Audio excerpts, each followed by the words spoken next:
인사합시다. 할렐루야. 오늘은 147번째, 드디어 이제 3년 사이클이 마무리가 되어 갑니다.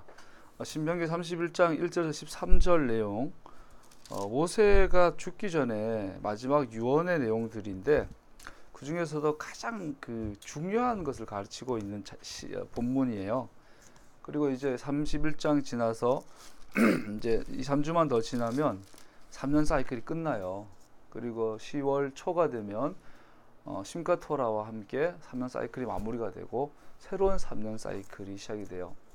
우리가 매년마다 절기의 사이클을 지날 때마다 하나님의 새로운 행하심을 경험하고 있어요. 그리고 또 지난 3년 전에 창세기 1장을 시작했을 때 우리는 또 많은 기대를 하고 시작을 했는데, 그 3년이 지난 지금 또 우리 영적으로도 또 우리 국가적으로도 우리 개인적인 가정적으로도 굉장히 많은 변화가 있죠. 영적으로도 저는 새로운 많은 것을 보여주신 시간들이었고요. 또 우리 가정도 이사를 했고, 또 아이가 초등학생이던 아이가 이제 고등학교를 앞두고 있고, 우리 지연이랑 아름이가 결혼을 하고, 또 선미네가 또 아기가 둘이나 뱃속에도 셋이나 있고, 나라는 정권이 교체가 되고, 촛불혁명은 저 개인적인 것도 하지만 많은 사람들이 동의하더만요. 근현대사의 근 관점에서 촛불혁명은 지난 5,000년의 역사의 한을 푸는 혁명이었거든요. 우리 민중들의 큰 변화들이 교회 안에서 교회 밖에서, 그리고 제가 목사로서 가장 주목해야 될 부분은 교회의 몰락이에요. 한국교회의 몰락. 명성교회가 지난주에 또 한겨레 신문인가 어떤 신문에서 크게 루포로 썼더라고요. 그 명성교회의 그 불법적인 그 세습에 대한 전후 맥락을 잘 썼는데, 그 명성교회 전경이 이렇게 신문에 나는 걸 보는데 너무나 감회가 새로웠어요.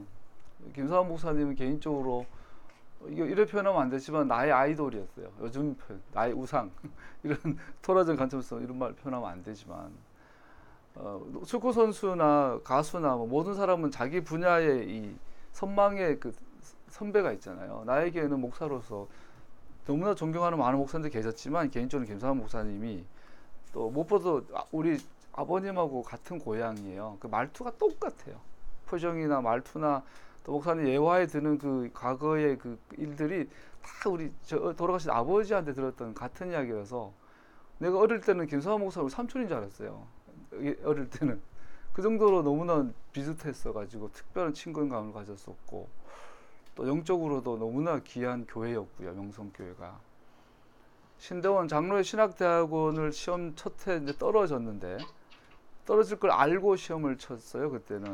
근데 그때 매일 철야를 할 중이었는데, 대구 팔공산에서 거의 한 석 달, 2달 이상을 매일 철야를 하고 있는 그런 가운데 장신대 신대원 시험을 치게 됐어요. 그때 이제 철야하던 거를 중간에 끊고 싶지 않아서 친구들하고 새벽에 대구에서 서울에 도착을 해가 그 날이 밝으면 신대원 대학원 시험을 쳐야 되는데 자고 싶지 않았어요. 그래서 어떻게 했냐면 무작정 명성교를 찾아갔죠. 그때 내비게이션 없어가지고 물어서 친구들 몇 명에서 명성교를 찾아가서 명성교회 수희 아저씨를 깨웠어요. 그리고 우리가 신대원 시험 치러 왔는데 기도 좀 하고 싶다고 문 열어달래 가지고 문을 열어주더라고요. 그래서 태어나서 처음으로 그 새벽에 명성교회를 가봤어요. 그래서 지하 깊숙한 곳에서 철야를 했죠. 또 꽉 쥐어지어 부르짖고, 그리고 4시 좀 지나니까 첫 새벽 예배 시작하더라고요. 그 첫 새벽 예배 같이 예배 드리고 천호동에서 샤워 사우나하고 잠시 눈 붙이고 신대원 시험을 쳤죠. 그리고 뚝 떨어졌죠. 시험 시간에 막 잤어. 너무 졸려서. 그렇게 기쁘게 재수를 했어요. 그때는 붙으려고 친 건 아니었거든 사실. 그리고 1년을 다시 재수를 해서 그 다음에는 신대원을 합격해서 다녔죠. 신대원 다니는 가운데 한번 휴학을 하고 명성교회 또 김상호 목사님을 길가에서 우연히 만났어요. 그래서 가서 큰절을 하고 길가에서 목사님 저 좀 부목사 받아주세요 했더니 이력서 보내라 뭐 이런 일도 있었고, 그 명성교회 나에게는 보이지 않는 굉장히 그 위안이었어요. 한국교회 참 귀한 교회다, 좋은 목사님이다. 큰 믿음 교회에서 쫓겨났을 때 그 주에 어느 결혼이 있었죠. 장신대 성교관에서 은우랑 선미 결혼할 때 주례를 서고, 주례 끝나고 나서 우리 아이들 태우고 이제 장신대에서 출발했는데 내가 멍한 상태였어요. 그러니까 길을 몰라. 그냥 보이는 길 따라 계속 가다 보니까 우연히 명성교 주차장을까지 간 거예요. 가려고 한 게 아니라. 그 고개를 들었더니 소문에서 들었던 명성교의 새로운 신축 성전 옆에 차가 세워진 거예요. 나도 모르게. 그래서 거기다 차를 그냥 길가에 세우고 우리 네 식구가 그 신축 성전을 들어간 거예요. 기억나니? 그 얘들은 뒤에 있고 너네 사모님하고 나는 제일 그 2층 예배당에서 앉아서 보는데 마침 그날이 12월 24일이었잖아.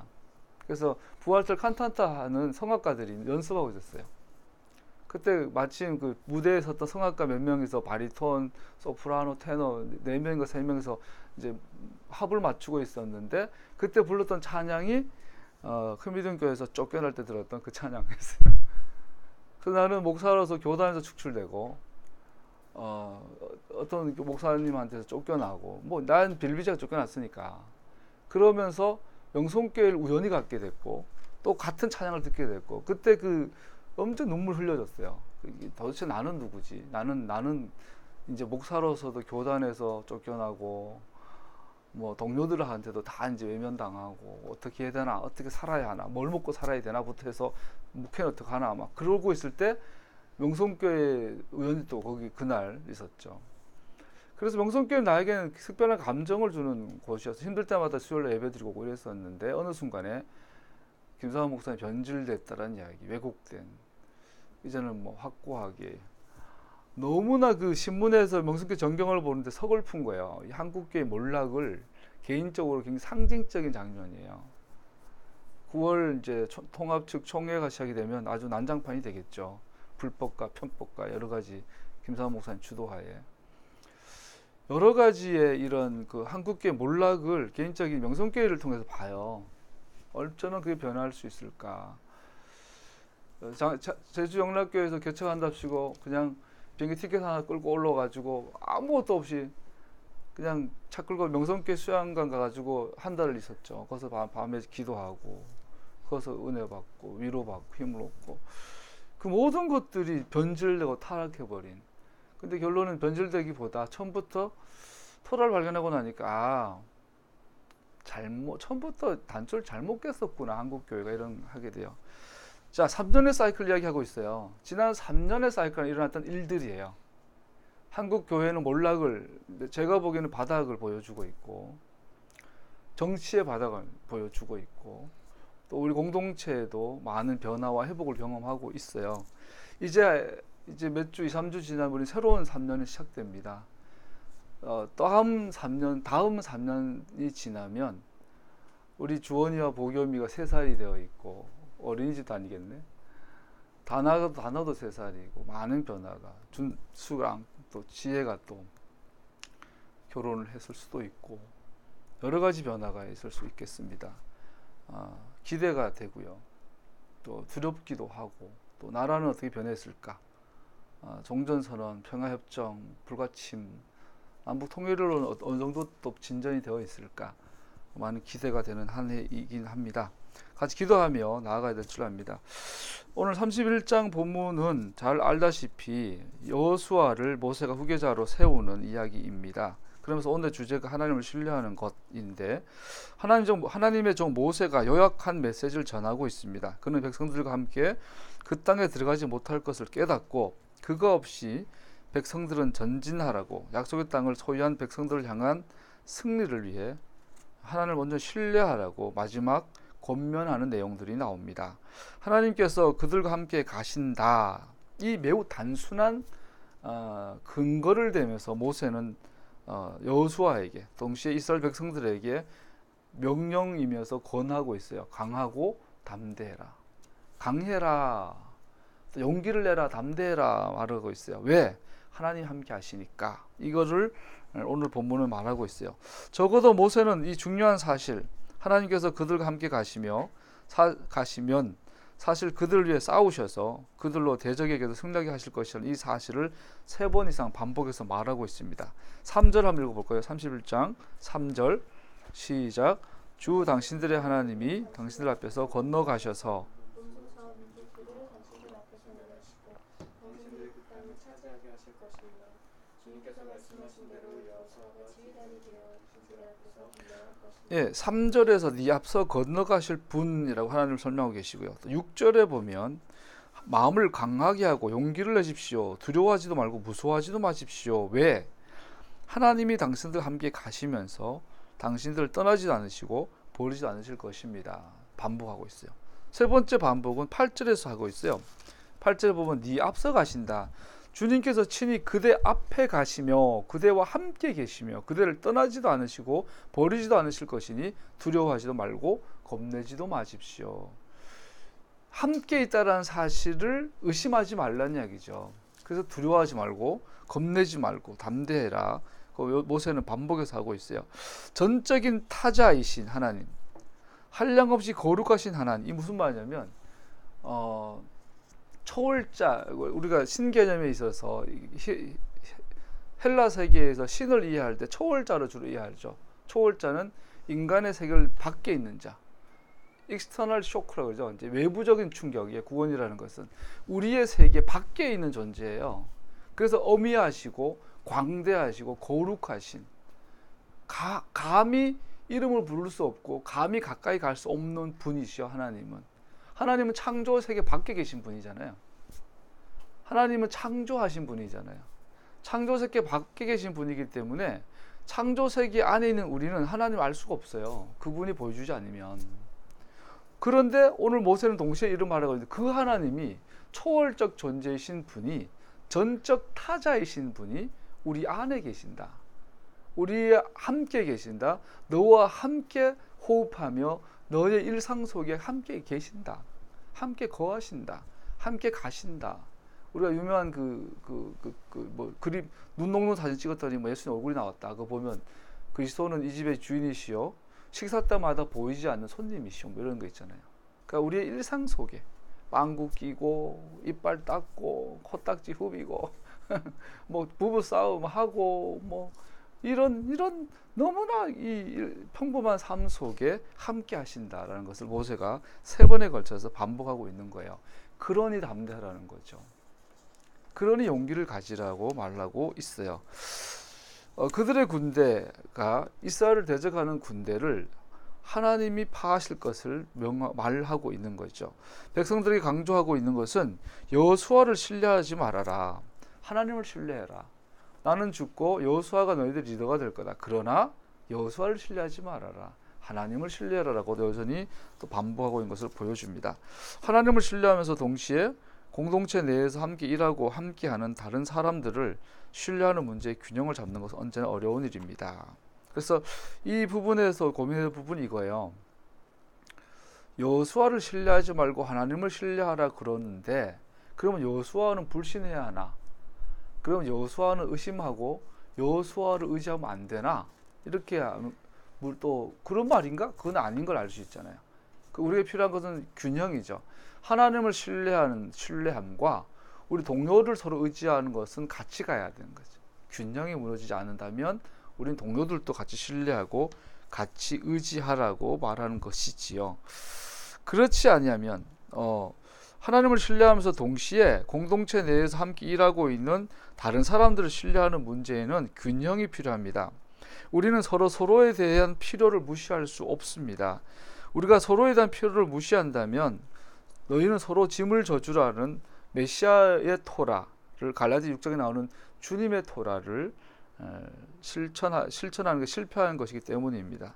우리 자신을 신뢰하는 것을 또한 우리 자신을 신뢰하지 말아라라는 게 아니에요. 여호수아를 신뢰하지 말고 하나님만을 신뢰하라는 말은 동료, 이웃을 신뢰하지 말고 의지하지 말라는 말이 아니라는 거예요. 더 나아가 네 자신을 믿고 자신을 신뢰하는 것도 하지 말라는 말이 아니에요.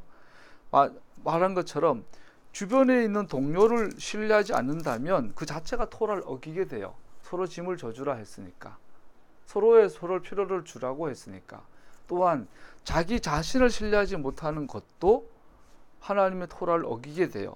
왜냐하면 우리가 자기 자신을 신뢰하지 못하면 소위 영적 의기소침, 영적 열등감, 자존감이 무너지는 상태에 빠지게 되죠. 그러면 아무것도 할 수 없어요.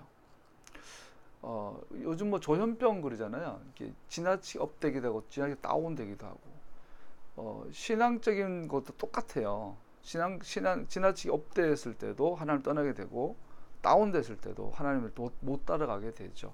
그래서 우리는 하나님을 신뢰하는 것과 동료 이웃을 신뢰하는 것과 의지하는 것과 자기 자신을 신뢰하는 것이 균형을 가져야 한다라고 이해할 수 있는 거죠.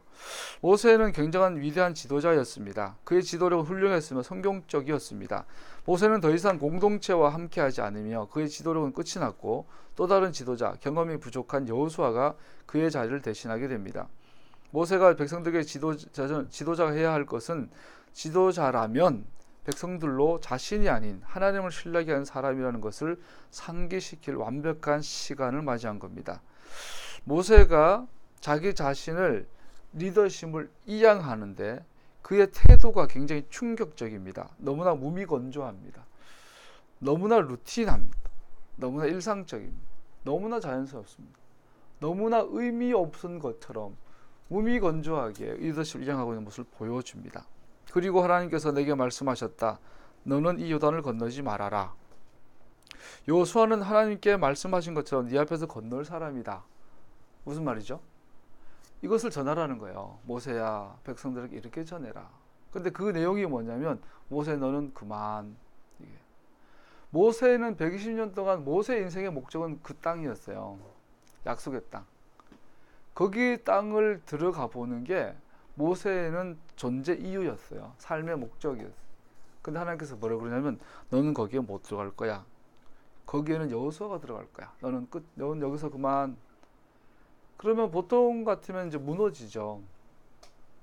근데 모세는 여기에 대해서 충격적인 본문을 보면 아무런 요동하지 않아요. 그냥 무미건조하게 그걸 전달해요. 여호수아야, 나는 못 간대. 네가 들어가야 한대. 이게 오늘 본문은 자세한 설명하지 않고 있어요. 그러나 모세의 입장이 되어 보면 이것은 모세 인생에 있어서 가장 충격적인 이야기예요. 그런데 어쩌면 이렇게 무미건조하게 의미 없듯이 그냥 툭 던지듯이 이 리더십을 이양할 수 있을까요? 그것은 모세가 120년 동안 쌓아왔던 신앙의 훈련의 그 결과물이에요. 주권이 누구에게 있는가? 모세가 보여주는 거예요. 네가 정말 하나님을 신뢰한다면, 그리고 이웃을 정말로 신뢰하고 네 자신을 신뢰한다면 이렇게 될 거라는 거예요. 주님의 주권에 굴복하는. 백성들을 인도해왔던 바로 그 목표를 결코 실현할 수 없다는 사실에 직면하여 모세 자신의 지도력을 다른 사람에게 넘겨주는 위대한 사람입니다. 그리고 그는 이것을 하나님께서 말씀하신 것에 기초하여 거의 무미건조하게 사무적으로 수행하고 있습니다. 분명히 모세는 하나님께서 말씀하신 그대로 행했습니다. 우리가 이런 삶을 살 수 있다면 어떨까요? 아까 김상호 목사님이 그래 이야기했어요. 젊었을 때, 가난했을 때 참 대단한 분이셨는데 굉장한 목사님이 됐죠. 백성 대통령이 의지하는. 그런데 그의 리더십을 그냥 무미건조하게, 보세요. 내가 평생에 꿈꿨던 게 지금 내 손에 있어. 뭐 재산을 같이 한다면 몇 천억 된다고 생각해봐. 근데 이거를 쟤한테 물려주래. 내 아들도 아니고 그냥 내 몸종이었는데. 근데 여기에 대해서 모세는 아무런 의미를 주지 않아요. 그냥 하나님께 하는 거야. 로봇처럼. 무미건조하게. 사무적으로. 이게 리더십의 마지막에 가장 위대한 리더십 마지막 모습이라는 거죠. 왜 오늘날 그 교회 후계자를 물려주는 것을 그렇게 문제를 삼냐면 김사호 목사님이 하나님 하라는 대로 한 게 아니라는 거기 때문이죠. 그건 개인적으로는 확신할 수 있어요. 그분이 거짓말을 하고 있다는 거. 신대원에서 김사호 목사님이 특강을 오셨을 때 제가 제일 앞에 있었거든요. 제 2m 앞에 김사호 목사님 계셨거든요. 그때 제가 그분 입술 쳐다보고 있었는데 그랬거든요. 나는 총회장 안 나가. 총회장 나가면 교회 돈과 교회 인력을 써야 돼. 그건 하나님 건데 내가 총회장 되려 쓸 수 없어. 그러고 2년인가 3년 뒤에 총회장이 됐어요. 와, 그때만 해도 뭔가 실수하셨겠지. 뭐 이런 내가 잘못 들었겠지. 김하나 목사가 저랑 같은 신학교를 다녔어요. 같이 다녔어요. 나보다 1년 선배인데 나이는 같고. 근데 그 친구가 그 양반이 그 목사님이 그랬대요. 나 그때 우리 졸업한 뒤니까 후배들 앞에 놓고 나 여기 안 받겠다고. 그러니까 목사 입에서 이 말에도 저 말을 한 거잖아요. 가장 큰 교회 목사 입에서. 그는 모세가 보여줬던 이 모습하고 전혀 반대죠. 그건 아닌 거예요. 그건 거짓이라는 게 확실한 거죠. 그러면 하나님의 임재는 끝난 거예요. 하나님의 기름 부으심 거친 거예요, 영성교회. 근데 내일 보세요. 그 예배 가운데 굉장히 은혜가 됩니다. 막 오는 사람 막 나와요. 병도 치유받을 거야, 누군가는. 근데 그 임재는 끝났어요. 하나님의 기름 부으심 후회하심이 없죠. 하나님은 떠나도 하나님의 능력은 나타날 때가 많아요. 속으면 안 되죠. 방언한다고 성령 충만한 게 아니에요. 그죠? 예언한다고 성령 충만한 게 아니에요. 기도해서 병 고쳐진다고 성령 충만한 게 아니에요. 그래서 우리가 오늘 아까 말씀 명성교회를 예를 들어서 한국교회 몰락을 보여주는데 오늘 본문하고 연결돼서 그래요. 여호수아의 나라 이스라엘이 하나님의 나라가 되려면 모세 같은 리더십 이양하는 리더자가 있었어야 되는 거죠. 근데 모세처럼 걷지 않고 오늘날 목회자들은 정치를 하고 잔머리를 굴리고 거짓과 편법을 가지고 하나님의 이름으로 행하고 있죠. 그러면은 리더십은 끊어져요. 하나님의 뒷받침은 끊어져요. 볼 수 있어요. 옆으로 한번 빠져볼까요? 여러분 듣기 싫어도 우리 공동체니까. 광화문에 나온 십자가, 광화문에 나온 이스라엘 국기를 보면서 나는 너무나 많은 이 의아심, 저게 도대체 뭐지? 뭘 의미하는 거지? 태극기 집회에 우리 교인들이 거의 절대 다수예요. 박사모에. 제가 만났던 어떤 권사님은 아버지가 친일파예요. 일제시대 때 만주에서 우체국장했던 사람이요. 일본 압제하에서 샤바샤바 잘해요. 그 돈 벌어가 이제 일제 중간에 대구로 건너와서 딸내미를 대구 사범학교 보냈어요. 거기가 박정희 몇 년 앞서서 이제 졸업한 대구 사범학교 출신이. 그래서 서울의 요지 서울에 알려진 많은 초등학교 교장 출신의 권사님이었어요. 그분하고 친했던 분당의 큰 교회 부자 권사님이 있어서 자주 이야기를 나눴는데 그분이 조원진의 최고 오른팔리기의 후원자였어요. 돈을 엄청 대는. 조원진 씨는 보면 앞부터 처음부터 끝까지 이게 완전 박사모에 그 후원자들이 다 교인이었어요. 권사님들 돈이에요. 그래서 권사님이 그 카톡을 계속 보내줬어요. 박사모에 도는 카톡. 나중에는 이제 조원진 그룹에 도는 카톡이 이게 전부 다 목사와 당회와 교회를 통해서 퍼져요. 다 거짓말이었어요. 박지원이는 뭐 어떻고 빨갱이고 뭐 그래 박지원 빨갱이라고 그러길래 저는 개인적으로 박지원 씨 좋아하지는 않는데요. 그 박지원 씨가 살던 그 목포 여수 이쪽에서 여수 반란 사건 때 그 공산당 앞잡이가 진짜 뼛속까지 공산당이 박정희였던 거 아세요, 권사님? 그랬더니 나보고 거짓말한다고. 찾아보시라고. 박헌장이 남노당 뿌락치였던 거 모르시겠냐고. 안 믿어요, 역사적 팩트를. 그래서 한국 교회가 나 그런 모습을 보면서 박사모를 보고 태극기 집회를 보고 심지어 이스라엘 국기를 두고 뛰어나가는 거 보고 심지어 메시아 운동하는 목사님들이 최근에는 그 광화문에서 혈설 썼대. 이 정신적인 문제가 있지 않는가? 목사가 혈설 썼다. 토라 목사가. 상상을 못하겠어요. 왜 그런 사이코자 같은 짓들을 할까? 난 거기에 대해서 의심이 되게 많았어요. 지금도 많고. 근데 아침에 은재 학교 보내면서 그 한국 교회사 강의를 좀 듣고 있는데 교회사 강의 가운데 하나 힌트를 얻었어요. 한국 교회가 여러분 오늘을 알려면 어제를 알아야 되잖아요. 오늘 나의 모습은 어제의 결과잖아요. 오늘 한국 교회의 모습은 오늘 한국 정치사, 한국 사회의 모습은 과거 역사의 산물이잖아요. 오늘 한국교회가 몰락하던 어떻게 됐던 이것은 10년 전에 20년 전에 100년 전에 한국교회가 했던 일들의 결과물이잖아요. 그럼 우리는 과거로 최소한 근대사 현대사로 돌아갔을 때 한국 사회도 어디서 잘못됐는지를 발견하게 되고 더군다나 교회 하나님의 백성들이 어디서 잘못됐는지를 발견하게 되고 거기서부터 다시 시작을 해야 되잖아요. 그래야 교회는 회복하고 부흥하죠. 근데 그걸 못 찾겠어. 도대체 뭐가 잘못된 거야? 시작이 어디야? 어디 틀어진 거야? 힌트를 많이 얻었어요. 김교진 선생님을 알게 되고 진짜 참배가 1907년도 그 전에 뭐 이런 것들 그래서 힌트가 되는 주희철 목사님 이야기를 하는데 강사가 그랬구나. 주희철 목사님 아들 주성준 교수님 우리 예배학 교수님이셨어요. 지금 인천에 있는 목사님이죠. 근데 주희철 목사님이 신삼배를 끝까지 반대하시다 돌아가시죠. 근데 우리가 알아야 될 건 일본이 신사참배는 정치적인 이 억압이었지만 신학적으로 보면요, 종교와 종교의 싸움이었어요. 일본 기독교, 한국 기독교의 싸움이었어요. 일본 기독교가 한국 기독교를 향하여 꼬신 거예요. 야, 같이 신사 참배하자, 우상 숭배 아니야라고 마귀짓을 한 거예요. 거기에 넘어간 게 한국교회 신사 참배 가결이에요. 거기에서 끝까지 반대한 게 주지철 목사님이죠.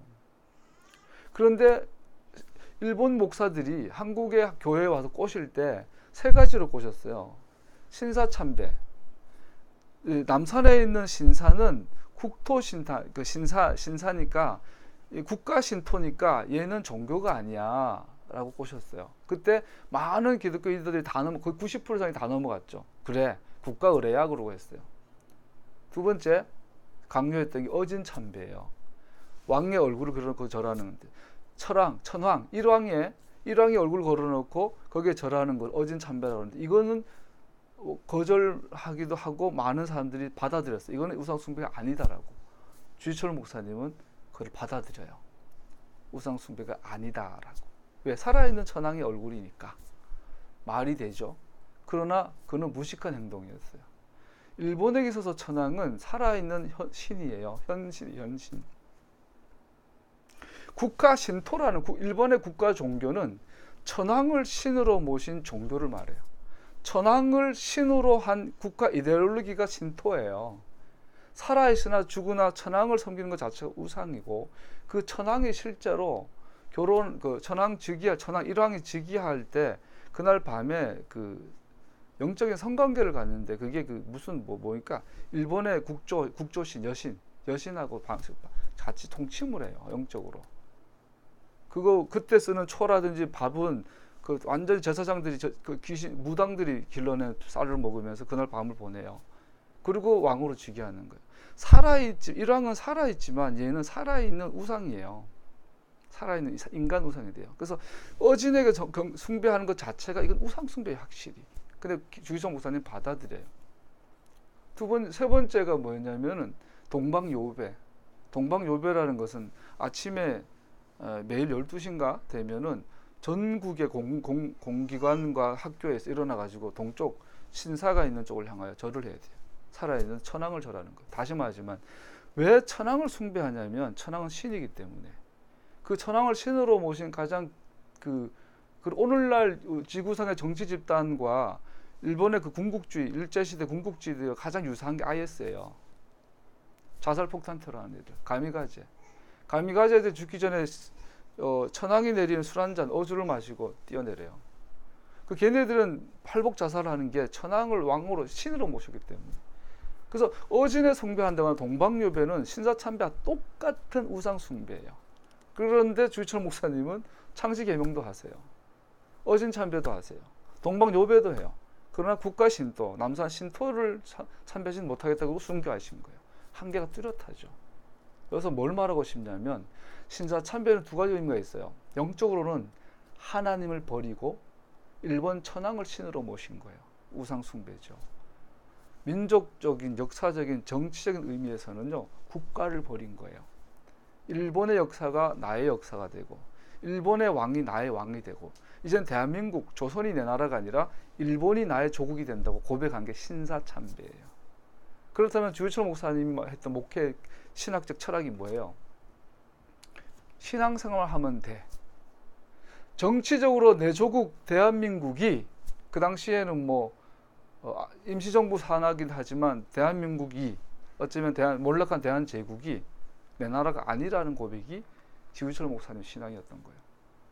극단적으로 표현한. 한국이 자랑하는 한국 기독교사에서 가장 위대한 인물 주기철. 그를 통해서 우리는 한국교회 왜곡의 시작을 보는 거예요. 주지철 목사님 위대한 분이에요. 저도 그분 책을 많이 읽었어요. 울면서. 서쪽 하늘 붉은 노을, 이제나 저제나 주님 오실 날만 기다립니다. 그분의 신앙적인 모습 우리는 정말로 본받아야 돼요. 그러나 교회 전체 차원에서 오늘날 왜 교회가 친애를 그렇게 받아들일까? 아니, 교회가 군사 독재를 그렇게 옹호할까? 어떻게 상상이 안 가요? 난 토를 공부하는 입장에서 어떻게 목사가 전두환을 축복할 수 있을까? 성경을 공부하는 목사가 어떻게 박정희를 옹호할 수 있을까? 어떻게 교회 다니는 장로 권사가 십자가를 들고 십자가 들고 태극기 들고 이스라엘 들고 성조기 들고 광화문 뛰어다니면서 교회를 공격하는 저 공산당은 막이니까 반공만 하면은 독재도 괜찮고 재벌이 중소기업 잡아먹고 전태일 같은 막 임금 체불해도 괜찮고 제주도 양민들 학살하고 그래도 괜찮고 도대체 이런 비정상적인 이 세계관과 역사관과 가치관을 한국교회는 120년 동안 유지를 해왔는데 어떻게 가능할까? 조그만 힌트를 얻었어요. 주지선 목사님을 통해서. 이들은 신앙과 현실을 분리해버린 거예요. 나는 이스라엘, 오늘 말하면 나는 이스라엘이니까, 난 하나님의 백성이니까, 난 천국이 내 나라니까, 지금 내 조국 대한민국이 일본이 되든 중국이 되든 상관없다라는 거야. 이게 기저에 깔린 것 같아, 이게. 그래서 질문이 나가는 거예요. 여러분과 난 이스라엘이에요. 그럼 대한민국은 뭐예요? 여러분과 나는 이스라엘이기 때문에 이 대한민국은 일본한테 뭐 넘어가도 돼요? 그게 토라예요? 토라의 관점에서 역사적 가해자는 누구예요? 일제시대에. 피해자는 누구예요? 그럼 토라는 누구 편에 섰어야 했어요? 죽이는 겁탈하는 일본이 정입니까? 당하고 있는 바보 같은 조선이 정입니까? 가해자는 일본인 게 명확하고 피해자는 조선인 게 명확하다면 교회는 사라지더라도 교회가 문을 닫더라도 사회적 약자, 가난한 자 편에 섰어야죠. 그런데 교회는 90% 이상이 절대 다수가 일본에 넘어가죠. 친일을 하대죠. 박정희가 들었어요. 이승만이 들었어요. 박정희가 들었어요. 전두환이 들었어요. 군사정부에서 신군부가 들었어요. 그때마다 교회는 그들 편에 섰어요. 왜? 신학적인 베이스가 있으니까. 나는 천국 백성, 나 하나님 나라 백성. 이 땅은 조선이 되든 거래가 되든 일본이 되든 중국이 되든 청나가 되든 상관없어. 난 천국 가본다. 난 하나님 나라 백성이니까. 이게 지금 한국계 신학의 뿌린 것 같아요. 이 가치관이 그대로 투영이 되다 보니까 전두환을 축복하는 게 가능한 거야. 한경직 목사님이. 한경직 목사님은 개인적으로 가장 존경했던 목사님이라고. 영락교에서 사역할 때 그분 한경직 목사님 마지막에 입으셨던 그 가운을 내가 6개월 들고 다녔다고. 한경직 목사님 마지막까지 살아갈 때 그 좁은 방에 들어가서 눈물을 흘렸었다고. 제가 남한산성에 가서 한경직 목사님이 목회하셨던 곳에서 내가 졸업하고 첫 선임 사역 했던 것에 대한 자부심이 있고, 그러나 그 모든 것이 이제는 바뀌었어요. 아니구나. 이거 해결해야 돼. 우리가 여러분과 고민해야 돼요. 여러분과 나는 이스라엘 백성이에요. 이스라엘이에요. 하나의 나라 백성이. 우리는 시도를 기도를 갖고 이 땅 이스라엘 회복되기를 기도하는 자들이에요. 그러면 대한민국은, 내 조국 대한민국 어떻게 할 거야? 토의 관점으로 보자고요. 누가 가해자예요? 누가 피해자예요? 누가 약자예요? 누가 가난한 자예요? 누가 가부고 고아하고 가난한 자예요? 다시 말씀드리자면 성경에서 가난한 자는 돈 없는 자를 말하지 않아요. 소위 법정 개념으로 하면 피해자를 말하는 거예요. 피의자가 아니라 피해자. 그럼 그 피해자의 친구가 되는 게 이스라엘인 나의 정체성이 돼야 되지 않나요? 그러나 지난 130년을 보면 슈철 목사님 같은 위대한 그런 정말 흉내도 못 낼 만한 영적인 거장인데도 불구하고 그 의식 속에 물어보자고요. 어진 숭배가 우상이 아니라고요? 100번 양보해서 어진 경배하는 거 우상이 아니라고 치자고요. 그럼 정치적으로 뭐예요? 나라를 팔아먹은 거잖아. 주기철 목사님이 나는 목사로서 어진 경배는 우상이 아니라고 했다라는 그 이면에 뭐가 있어요? 내 조국 대한민국은 대한민국이 아니라 일본이야라는 고백이었어요. 그게 한국교회 뿌리예요. 뿌리. 그러한 사고방식에서 여의도 순복음교회가 70만 명, 명성교회 10만 명, 인천 주한장로교회 10만 명. 저도 신학교 다닐 때는 거의 진짜 한 5, 6년을 10만 명 목회해달라고 소리 질렀어요. 이야, 10,000명. 장신대 졸업할 때 어떤 조직학 교수님 인사드리 같은 교수님 딱 성마디가 5,000명 목회하겠네 이러더라고. 성질났어요. 꼴랑 5,000명이요? 타락에 그걸 달렸던 거죠, 제 자신이. 그런 그 풍토 위에서 정말 토라 공부하고 나면서 저는 정말 두 번째 거듭남을 경험하는 거거든요. 아, 하나님이 세우고 싶으셨던 교회, 하나님께서 꿈꾸신 이스라엘이 그게 아니었구나. 한국교회가 어디로 돌아가야 돼요? 신사참배로 돌아가야 돼요. 그리고 고백해야 돼요. 신사를 거절한 것은 하나님을 버리지 못하는 것이고, 두 번째는 내 족을 버리지 못하는 것이다. 이것으로 돌아가야 돼요.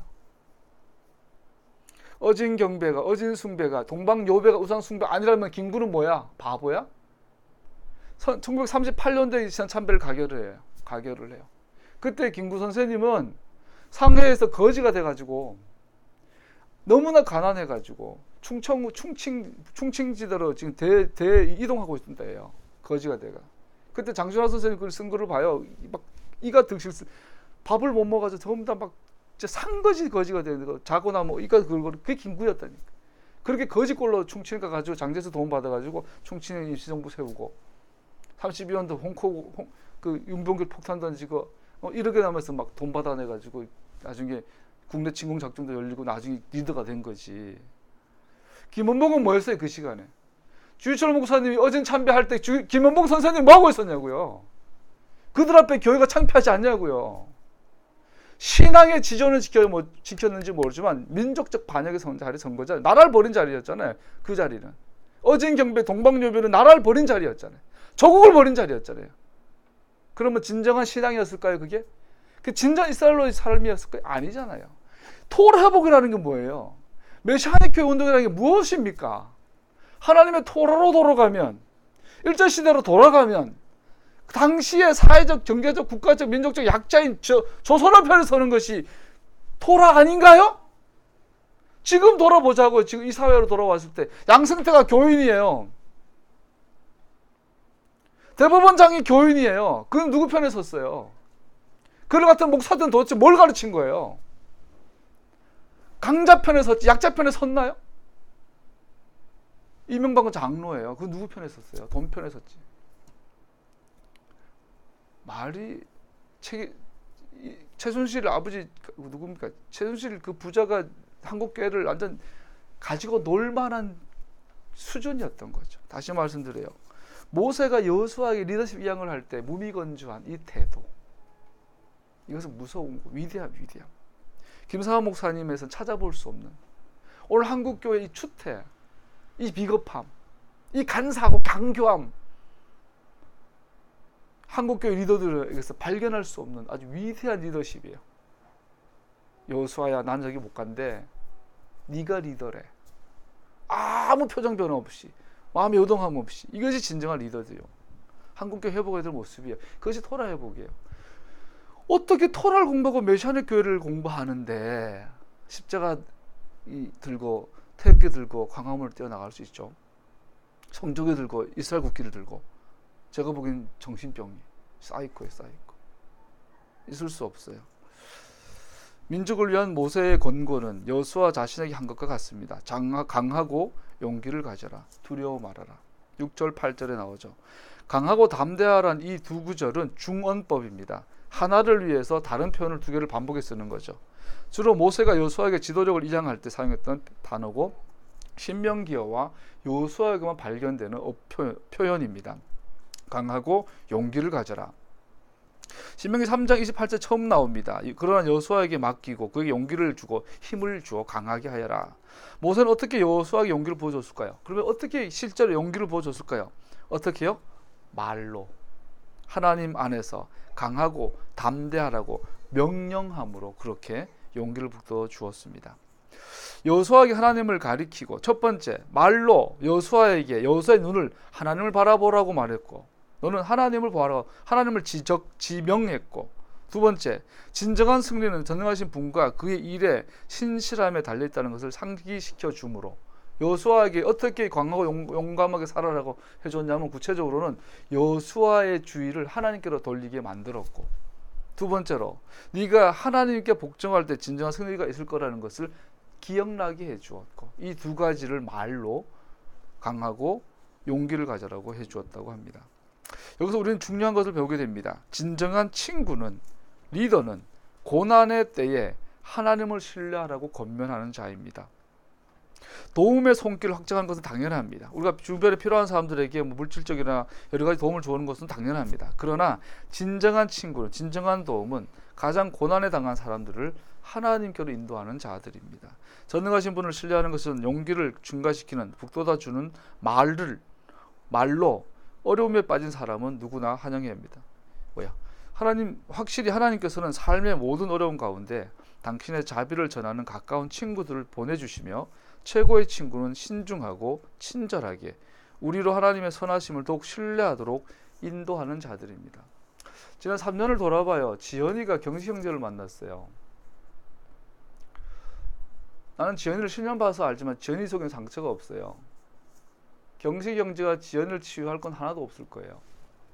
여자로서 외에 뭐 연애하고 싶었는데 못했었던 거, 그거는 이제 네 신랑하고 하면 되는데, 정서적으로, 지식적으로, 영적으로 지연이는 완전했어요. 그러면 경식 형제를 만나게 하셨던 하나님은 목적이 있어요. 지연을 통해서 경식 형제를 치유하고 싶은 거예요. 구원하고 싶고, 그 가정을. 태열 형제를 아름이가 만났어요. 내가 알기로 아름이는 상처가 없는 아이예요. 물론 어릴 때 뭐 치고받고 그런 건 있지만 정서적으로, 영적으로 너무나 건전한 상태였어요. 근데 태열 형제 왜 만났을까요? 운디드 힐러야. 치유하라고. 치유의 통로야. 이 원리예요. 올라오는 가장 좋은 친구는 고난에 있는 사람을 하나님을 신뢰하도록 말로 권하는 자다라는, 여수아처럼, 모세처럼 삶의 모든 어려움 가운데 당신의 자비를 전하는 친구들을 보내주시며. 섭리가 놀라워요.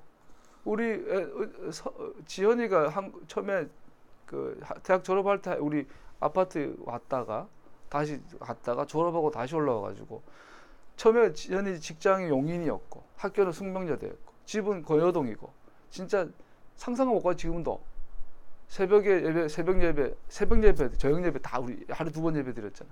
예배 한 번 드리면 1시간 2시간이었잖아. 그 새벽에 1시간 2시간 예배 드리고, 뭐 용인까지 버스 타고 가. 용인도 교통도 안 좋은 구석이잖아. 거기서 하루 일하고 또 저녁에는 숙대를 가. 숙대에서 공부를 하고 또 저녁에도 교회 와가 예배를 줘. 11시, 12시가 예배 드리고 또 집에 들어가. 그렇게 해가지고 졸업을 하고 공무원 시험을 합격을 하고 고향으로 제주도 내려가가지고 공무원이 됐어요. 그러더니 어느 날 신랑이라고 내가 만났어. 우연일까? 물론 지들 연애한답시고 막 지들끼리 막 이게 막 쪽지 주고받고 막 그 미팅하고 뭐 그랬겠지 설마. 어쨌든 결과적으로 하나님 인도하심이잖아요. 또 그 여파로 또 아름이까지 만나고 짝을 만나게 됐어요. 이것이 우연이라면 할 말이 없어요. 하나님의 섭리라면 목적이 있죠. 그 목적을 달성하지 못하면 이 만남은 의미가 없어져요. 그 목적을 달성하지 못하면 이 만남은 무가치해져요. 그 목적이 달성하지 못하면 다음 세대에 길 없는 가정을 만들어요. 우리 다음 세대 아이들에게 네가 왜 태어났는지, 다시 말씀드리죠. 가족이라는 제도는 존재하지 않았던 거예요. 우주 역사에서. 가족이라는 존재는 우주 역사에서 언젠간 사라질 거예요. 영원토록. 하나님 나라는 아버지와 아들이 존재하지 않아요. 그냥 하나님의 권속들이야. 그렇다면 지구상의 가족이라는 아버지와 아들, 남자와 여자, 부부, 이런 가족이라는 시스템이 존재하는 이유는 하나의 목적을 위한 수단일 뿐이에요. 가족의 목을 매는 것은 가장 바보 같은 짓이. 예수님이 그러잖아요. 누가 네 형제냐? 누가 네 어머니냐? 여기서 아버지의 뜻대로 행한 자가 내 진정한 내 형제요 자매가 아니냐?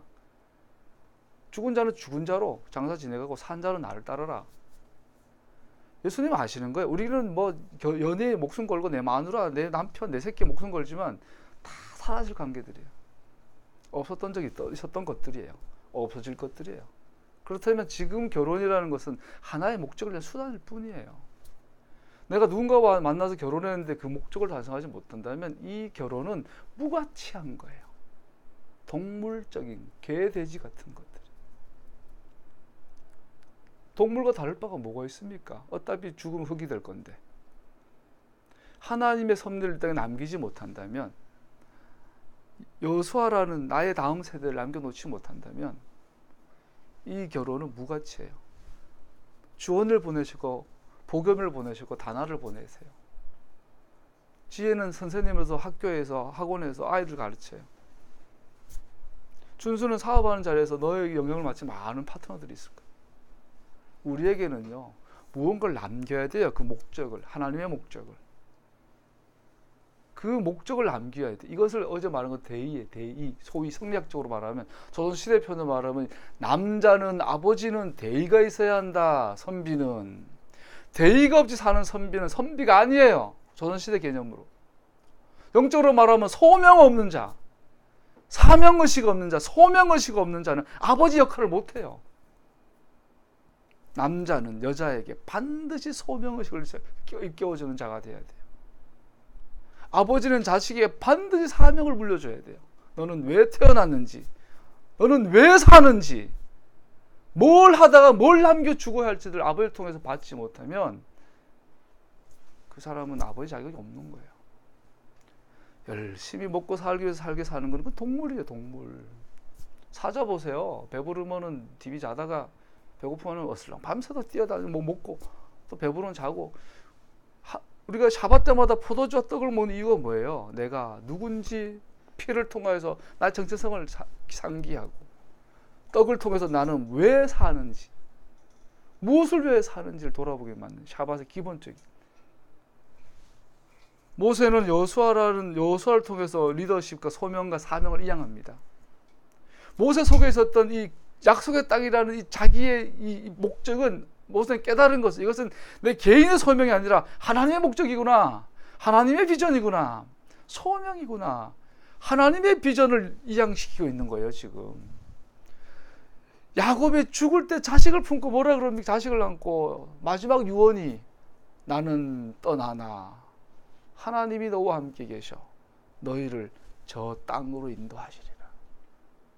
야곱의 인생의 목적도 약속의 땅이었어요. 하나님의 나라였어요. 이스라엘이었어요. 근데 마지막 죽을 때 야곱이 아들들에게 뭘 물려줘요? 이스라엘을 물려주고 가는 거예요. 나는 떠나나 하나님이 너희와 함께 계셔 너희를 그 땅으로 인도하시리라.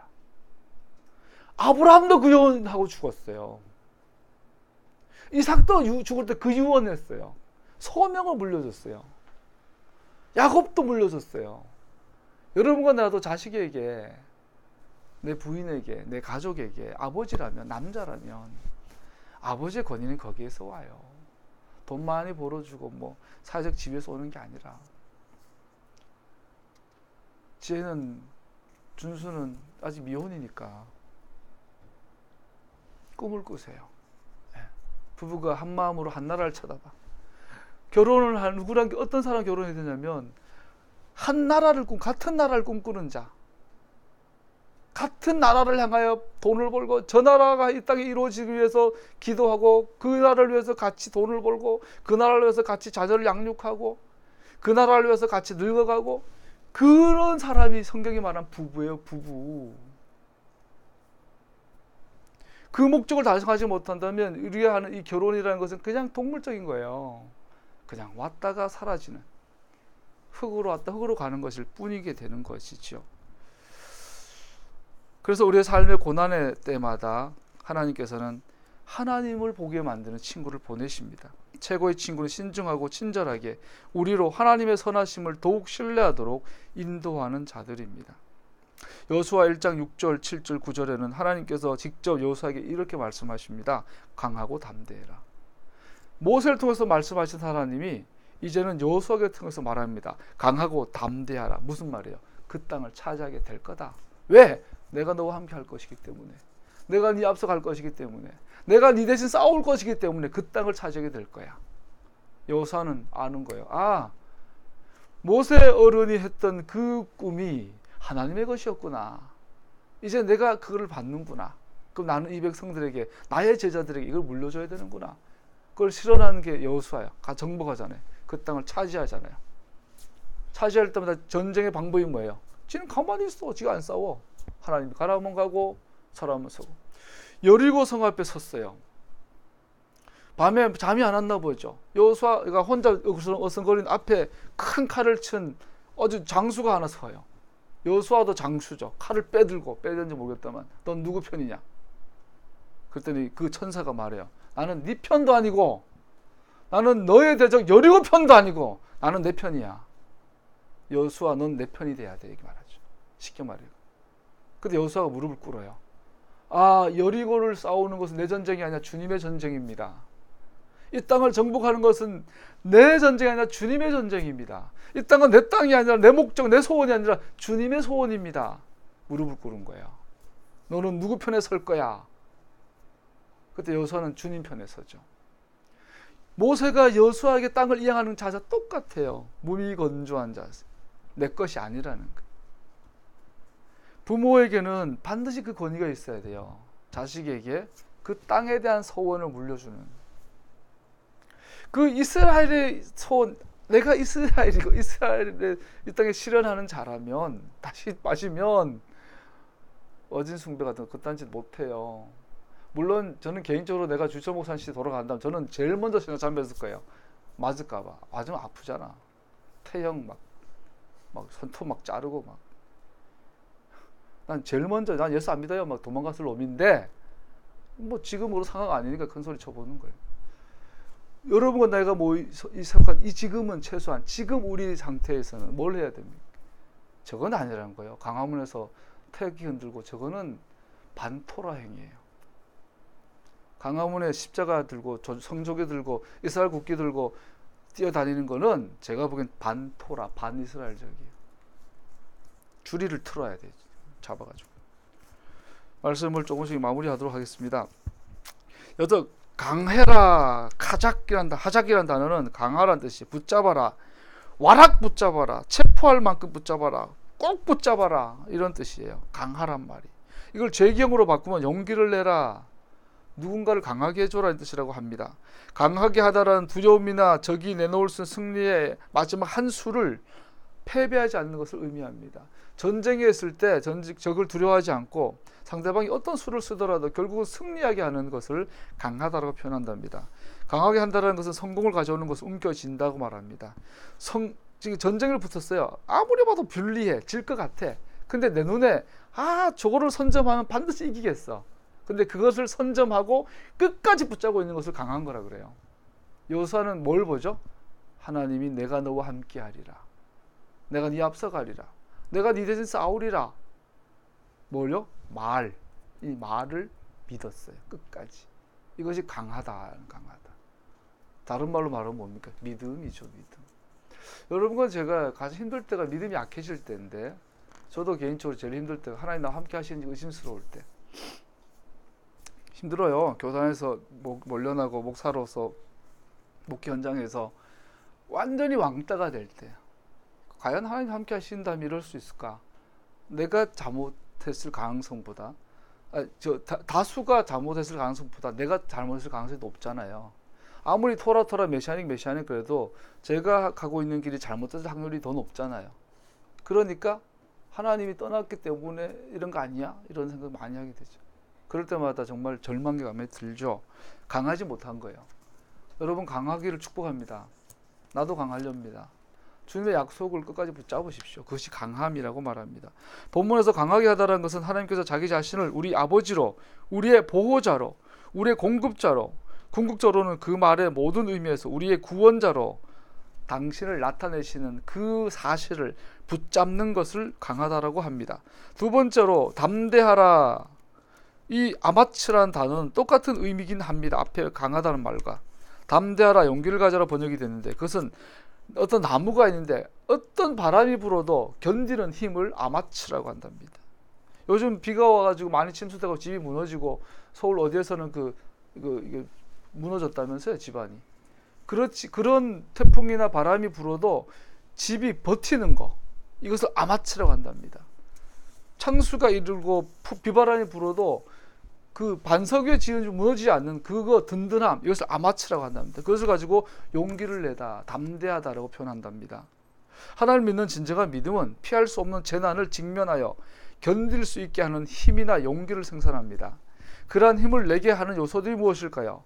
우리는 압도적인 재앙을 만났을 때 어떻게 하면 그런 용기를 낼 수 있을까요? 여호수아는 군사적으로 잘 정비된 요새화된 도시들을 대적하여 이스라엘 남자들을 인도하고 여전히 확신과 강함 속에서 어떻게 인도할 수 있었을까요? 여호수아는 그러한 사실들을 만났을 때 정면으로 직면하였습니다. 그는 그가 알고 있는 하나님, 백성들과 함께 가실 것이며 승리를 인도하실 하나님께 믿음을 두었습니다. 내가 너와 함께하리라. 이걸 믿은 거죠. 이스라엘이 하나님께 복종하는 한, 그는 온전히 신뢰하고 하나님에 대한 지식이 변하지 않는 한, 그들이 믿음으로 사는 한, 심지어 우리 이사야 본문이 강조하고 있는 것처럼 하나님께서는 축복하실 것입니다. 그의 명령에 충실한 것이 그의 축복을 받는 확실한 길입니다. 모든 축복 가운데 가장 위대한 축복은 하나님께서 너와 함께 가리라는 약속입니다. 마태복음 28장 20절에 주님께서 말씀하셨죠. 보아라, 내가 너와 항상 함께 할 것이다. 세상 끝날까지 내가 너와 함께 하리라. 이 약속이 우리의 가장 큰 축복이고 강함이라는 거죠. 결국은 강함과 용기, 담대함의 키워드는 믿음, 신뢰하는가가 되죠. 모세는 본문에서 하나님의 말씀을 알고 그에 따라 행동하는 것으로 특징 지어집니다. 하나님께서는 그것을 말씀하시면 모세는 그렇게 확실히 행했습니다. 모세는 이 토라를 기록하였고, 그것을 또 하나 마지막으로 기억할 것은 이 모세가 여호수아에게 물려준 이 내용, 강하고 담대라, 이것을 기록하였고, 가장 중요한 본문이 여호수아에게뿐 아니라 회중 전체가 7년에 한 번씩 읽도록 명했다라는 겁니다. 우리 31장 10절 한번 읽어봅시다. 10절 11절 시작. 모세가 그들에게 명령하였다. 7회가 끝날 때마다 곱빗을 면제해 주는 해의 초막절에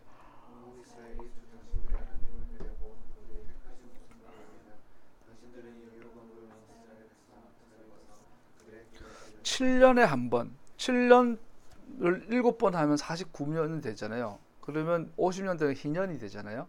이것을 주기로 해가지고 7년째 되는 날, 쉐미타이어, 면제년이 되는 안식년, 그 해는 그해 초막절, 이제 다음 달 우리가 이제 가을절 하게 되죠. 초막절에는 남녀노소 그리고 이스라엘 안에 사는 모든 이방인들, 외국인들도 모아서 뭘 해라고요? 모세 오경을 다 읽어줘라. 그 말을 하고 있어요. 자, 근데 문제는 이스라엘이 이후로 단 한 번도 순종 안 해요. 이게 아이러니한데 여수아도 이 모세의 명령을 순종했다는 기록이 없어요. 다윗도, 솔로몬도, 사무엘도 단 한 번도, 1000년 동안. 결과는 뭐예요? 이스라엘이 망해요. 하나님의 말씀을 정기적으로 배우지 않으니까 막 아무렇게나 전해도 못 알아듣는 거야. 그런 거보다 이렇게. 그래서 결국은 나중에 최종적으로 바벨론의 포로로 끌려가죠. 그러고 나서 어느 날 다니엘이 기도하고 성경을 읽다가 깨닫죠. 와, 우리가 토라를 떠났구나. 모세가 7년에 한 번씩 이거 읽으라, 토라를 읽고 토라를 안에 머물라 했는데 뭐 토라를 떠났구나. 근데 그러면서 다니엘이 발견하죠. 아, 예레미야 선생님이 70년 뒤에는 돌아온다고 했구나. 그때부터 다니엘은 작정하고 기도하죠. 하루에 3번. 거기서 나와요. 아미다 기도가 나오는 거예요. 3번 기도해요. 예루살렘을 향하여 창문을 열어놓고 주여 이제 들으시고, 주여 이제 들으시고, 주여 이제 구원하소서. 거기서 주여 3천 나가 주여 주여 주여. 그거 나서 진짜 70년 뒤에 돌아오죠. 스룹바벨을 통하여, 느헤미야를 통하여, 에스라를 통해 돌아오죠. 그래서 에스라가 돌아와가지고 한 게 뭐예요? 성경 통독을 하죠. 수문학 광장 큰 비가 내릴 때에 우리가 어디서부터 잘못됐냐 봤더니 주님의 토라를 떠났도다. 구체적으로 신명기 31장에 나오는 7년에 한 번씩 초막절마다 읽으라고 했는데 안 읽었다. 이제라도 시작하자. 그리고 다시 그 1000년 만에 된통 당한 다음에 에스라 중심으로 7년 면제년 초막절 날에 성경을 읽기 시작하죠. 그때부터 시작된 게 유대교예요. 자, 이 본문을 하면서 말씀을 마무리할게요. 첫 번째, 이 성경을 토라 모세오경을 배우고 듣고 배워야 될 대상은 첫 번째 외국인조차 다, 유대인뿐 아니라 외국인도 다 배워야 해요. 사람이라면 누구나. 하나님 자신의 바로 그 계시와 이스라엘과 맺은 변경할 수 없는 당신 언약의 기록을 남겼고, 그 거룩한 말씀들로 백성들을 가르칠 책임이 있는 지도자들에게 모세가 전달해 줍니다. 여호수아뿐만 아니라 여호수아는 말로 하고요. 지도자들에게는 기록해서 책을 넘겨요. 이거를 어떻게 하라면 가르쳐 주라는 거예요. 천년에 한 번 읽으면서 가르쳐 주라고 했는데 안 가르쳤죠. 이 기록된 언약은 너무나 중요해서 국가 지도자들은 토라를 7년 주기 끝에 백성들에게 읽어 주어야 한다는 명령을 받았습니다. 수콧, 모이든 주기의 마지막 절기이신 초막절은 토라를 읽는 적절한 기회를 제공합니다. 백성들은 함께 모인 뒤 이는 미래의 상징으로 메시아의 천년 통치를 보여줍니다. 궁극적인 선지자요 제사장인 메시아는 토라를 백성에게 가르치실 것입니다. 토라가 시온에서 나오며 하나님의 말씀이 예루살렘에서 나온다. 이 초막절은 토라가 열방에 흘러가는 절기예요. 그 제사장들이 막 물을 번제단에서 막 흘러보내는 것처럼 그렇게 보내는 거야. 그러면 가지를 막 치면서 휙 소리 가지를 치면서 호산나 호산나 불렀던 그 절기들이죠.